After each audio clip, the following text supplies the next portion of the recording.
Trái khu nói nè, chỉ có được chuẩn bị thế nè, nó như tay cú hẳn nè, đó chả ăn đông nè, chỉ có được chuẩn bị thật gì đó nè, đâu về xem đâu đi chả nè, tụi nó tay cú hẳn á, chỉ phì cưng cái này nè, nâng chống rồi trả lời thật gì đâu,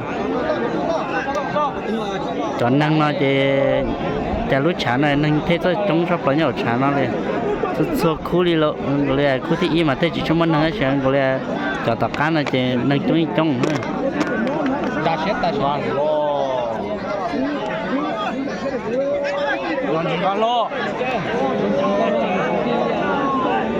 Lo dễ cưng gọi nè, sai cái gì còn đó nữa nè.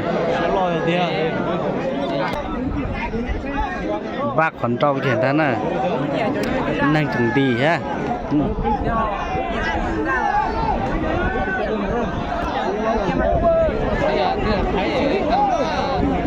Nên chúng đó là dễ chỉ bỏ nhu đi luôn.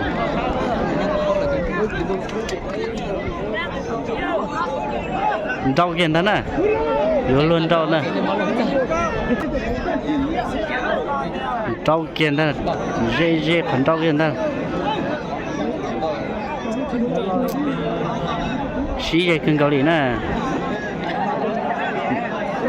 Rau kiền đó, ôi da. Vô luôn trâu hơn thế. Nhưng mà nâng giá rồi nhập bỏ như rồi. Qua hai cái nâng sửa đi ha.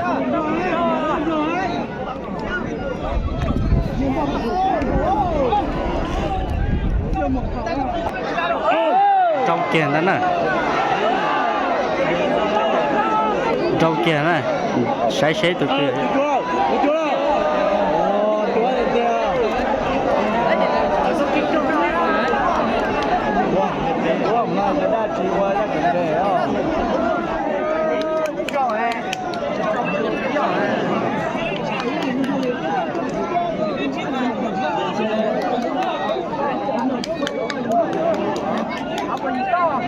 Ta kan rau ít bự lên đây rồi.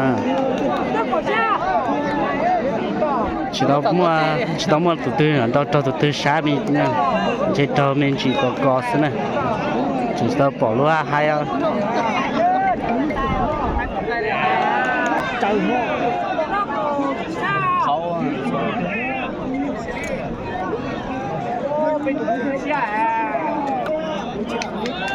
Chút thế đâu gì à?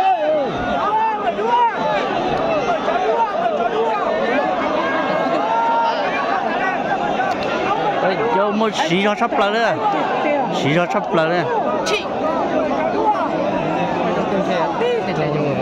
Đã qua ít tiền cũng đồ cho ai ha, đã sọt tròn tôi ha. Xí phì cưng đó nè, sai từ từ ở dân, chừng gần.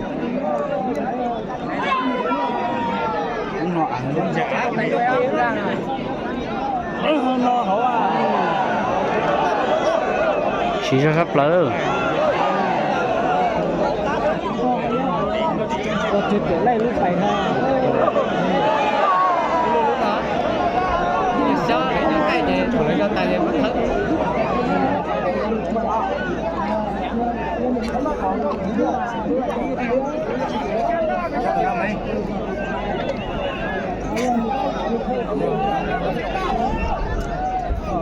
Mình đang trúng đâu là chỉ bỏ nhu này,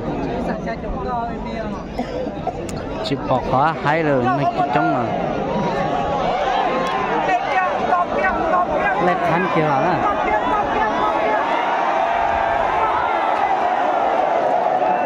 Ô lẹt khăn dân kia nào đấy là cho bỏ trả đó, đuổi dân nè, sau cái tao trả tờ nè. Nên chống cưng Cali thì cho bỏ trong